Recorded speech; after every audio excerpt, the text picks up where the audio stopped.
Virgen.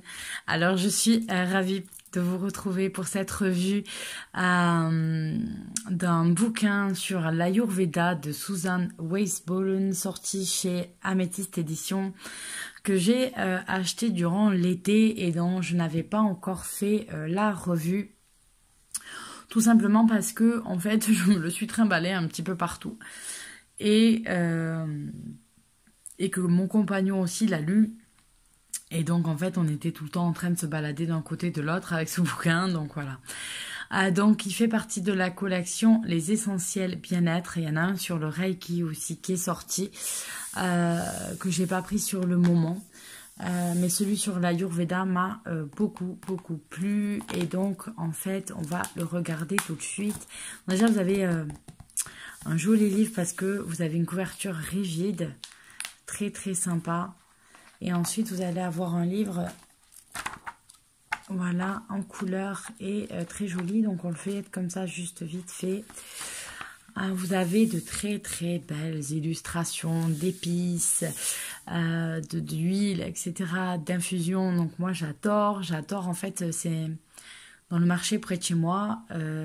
C'est un de mes stands préférés, le stand des épices et des herbes aromatiques et des herbes à infusion, etc. Parce que il y a une odeur exceptionnelle qui s'en dégage, quoi. Donc franchement, voilà, j'adore. Donc vous avez un papier qui est de bonne qualité, hein, glacé, etc. Et ensuite, vous allez avoir pas mal de choses à voir dans ce livre. Regardez comme elles sont belles ces images. C'est pas trop beau, s'il vous plaît, c'est magnifique. Donc en fait, on va avoir au sommaire un système de guérison millénaire avec 4 chapitres, les nombreuses méthodes de guérison de l'Ayurveda avec les 5 chapitres suivants. Donc on a un petit peu une idée d'un livre en 2 morceaux. En réalité, vous avez une petite introduction au départ et vous avez ensuite des appendices de la documentation, ce qu'on trouve à la fin de l'index, notamment les ingrédients courants de la cuisine ayurvédique. Donc l'introduction où elle nous raconte un petit peu de sa connaissance de l'Ayurveda et comment en fait elle a commencé. Vous avez ensuite, voilà, la première partie sur le système de guérison millénaire. Donc avec un aperçu, j'adore vraiment les images qui ont été choisies, l'illustration, etc. C'est un livre qui donne vraiment envie d'être lu. Donc on va voir qu'est-ce que l'Ayurveda avec la religion, l'univers de l'Ayurveda, comment il se compose.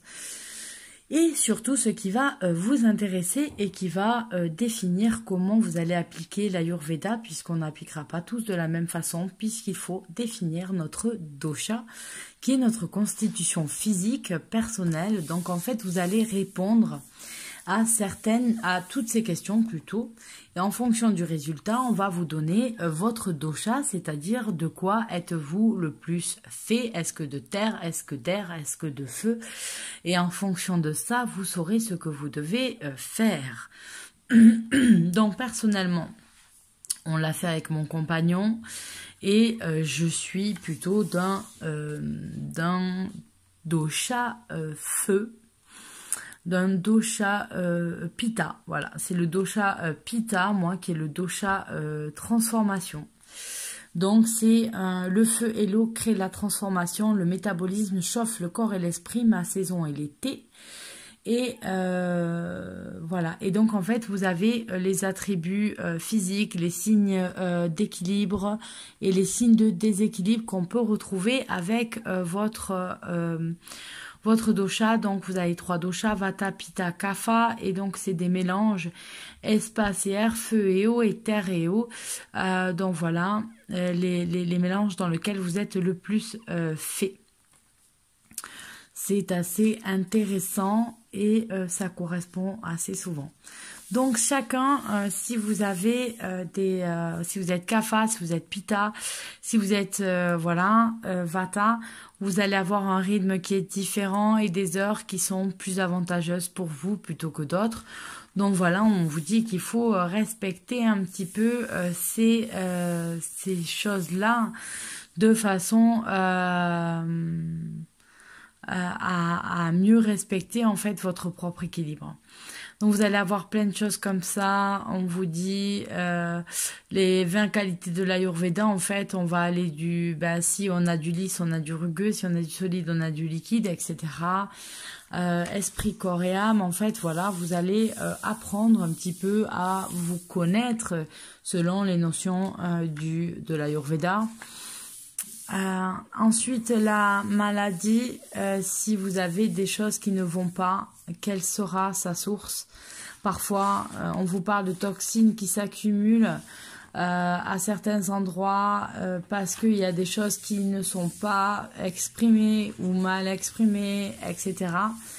Et donc, du coup, on va directement en fait avoir des conseils et savoir comment on va faire. Donc jetez un œil avant de tirer la chasse, c'est un peu bizarre effectivement, mais ça me rappelle moi tout simplement après mon accouchement où c'est ce que a dit le médecin, puisque je suis restée, il y avait personne en salle de réveil puisque c'était après une césarienne. Et donc, je suis restée dans le bureau de l'anesthésiste ou de l'infirmière anesthésiste, je sais plus. Et en tout cas, on est resté. Il m'a mis dans son bureau. En fait, il a dit autant qu'on soit là, on sera mieux. Et il passait sa vie à regarder ce qui sortait de la sonde urinaire. Et il me dit en médecine, on adore ça, on fait que ça. On regarde ça toujours en premier. Et donc, quand j'ai vu ça, j'ai pensé à ça. Voilà, c'est une anecdote. Et effectivement, les médecins, etc., vous diront qu'ils adorent tout ce genre de choses à regarder pour voir dans quel état on est au niveau de la santé.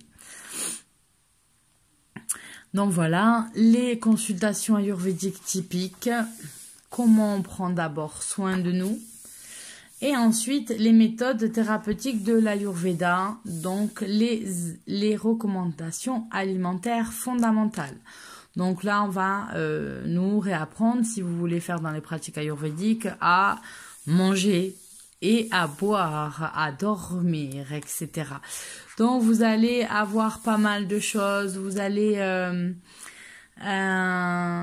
donc voilà, vous allez avoir des infos, le beurre clarifié, le ghee, le sucré, l'acide, l'amer, l'astringent, le piquant, le salé. Voilà de quoi doit être composé votre repas.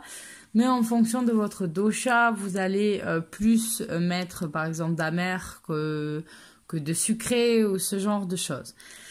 Les pratiques quotidiennes et le travail du corps, donc guidance spécifique à chaque dosha. Donc nous par exemple attribut de pitta, c'est moi comprennent le chaud, l'acide et le piquant. Donc nous allons chercher leur opposé pour équilibrer ce dosha de feu. Donc il faut l'opposé, donc il me faudra du sucré, voilà, de l'amer et l'astringent pour essayer de m'équilibrer. Voilà.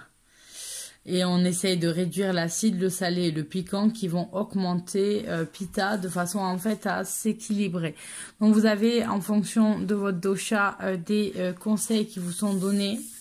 Et ensuite on vous donne 21 jours pour débuter en Ayurveda, comprendre l'état actuel, comment on va changer la première semaine, comment on va changer la deuxième semaine, ainsi de suite et tout le travail qui est fait. Vous pouvez vous faire votre petite fiche de travail en fonction de ce qu'il y a à faire par jour et par semaine et mettre des petites notes. Donc les routines que vous pouvez avoir le matin, midi et soir. Et ensuite vous avez recettes ayurvédiques de guérison. Donc là c'est plutôt génial. Vous avez quelques petites recettes et ça c'est plutôt cool. Là, c'est en gros vous faire une infusion quotidienne cumin, coriandre, fenouil. Mais le problème, c'est tous des goûts que je n'aime pas. Je déteste la coriandre. J'ai beaucoup de mal, en fait. Donc, ensuite, on nous donne la recette du ghee. Le lait doré Golden Milk Kicharivata qui a l'air trop bon. Ça a l'air trop bon, vraiment. Voilà. Bon, bien sûr, vous avez beaucoup de trucs avec du riz. Donc, Kicharipita, ça apparemment, c'est de mon côté. C'est pour moi. Et Kichari Kapha ici. J'avais pensé plus à des lentilles ou à du quinoa, non? Je crois. Du haricot mongo, riz blanc. Non. Graines de coriandre, non. Donc voilà, comment manger un kichari chaud au travail. Donc voilà, on va vous donner des conseils, sauter. Donc là, vous avez plein de recettes de cuisine ayurvédique. Et ensuite, on va avoir des conseils pour la vie de tous les jours, le grattage de langue, comment on boit, ce que vous pouvez boire, les massages qui vous feront du bien, le brossage à sec, ça c'est pour la peau, etc. Ça fait circuler le sang, c'est très bon. Ensuite, le pot de neti, ça, alors là, moi j'en suis énormément fan. En hiver et en cas de tout rhume parce qu'alors ça nettoie vraiment très très bien. Une huile dans laquelle on a fait macérer des plantes et dont on sert les narines, de l'huile, voilà, pour pareil pour vos narines, de l'aromathérapie. Donc là, on va parler des choix des huiles en fonction de votre dosha. C'est toujours le dosha qui va diriger. Le yoga, ça sera pareil. Une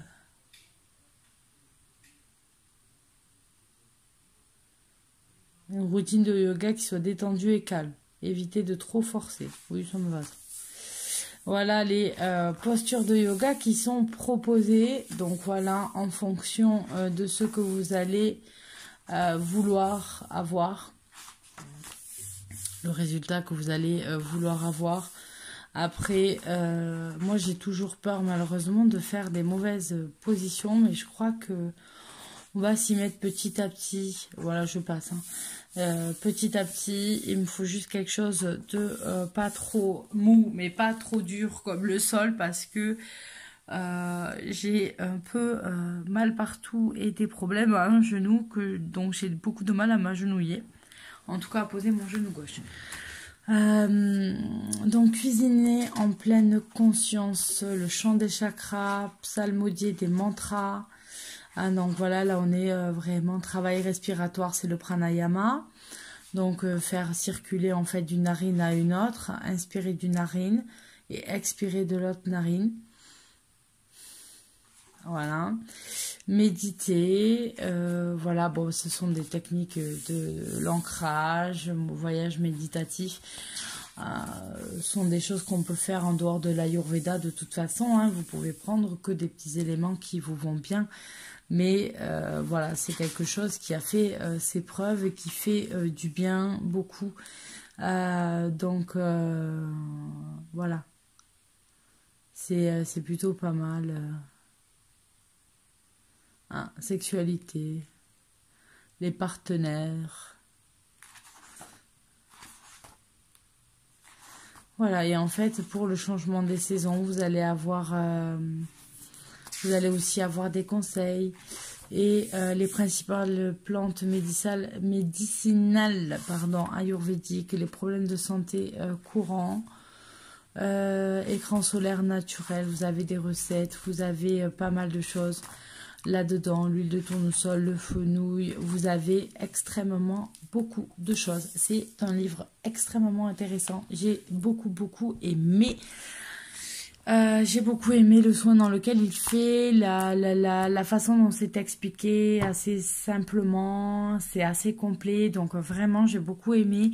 Il coûte 14 €, il est vraiment pas cher pour tout ce qu'il y a dedans. Donc voilà, moi ça correspond un peu à ma vie et disons que j'aimerais plus pouvoir faire dans le sens ayurvédique. Et j'y travaille petit à petit, on fait des changements, ça ne sert à rien de changer du tout au tout si on ne peut pas le tenir. Donc petit à petit les routines changent et donc du coup voilà, on change petit à petit les choses pour s'appliquer là-dessus. Donc j'espère que cette revue vous aura plu et voilà, si vous vous intéressiez, vous ne savez pas trop si ce livre vous correspondrait, allez-y, foncez, c'est un très très bon livre que vous pouvez prendre sur l'Ayurveda. Donc voilà, je vous fais à tous d'énormes bisous. Je vous dis à tout bientôt. Bye bye.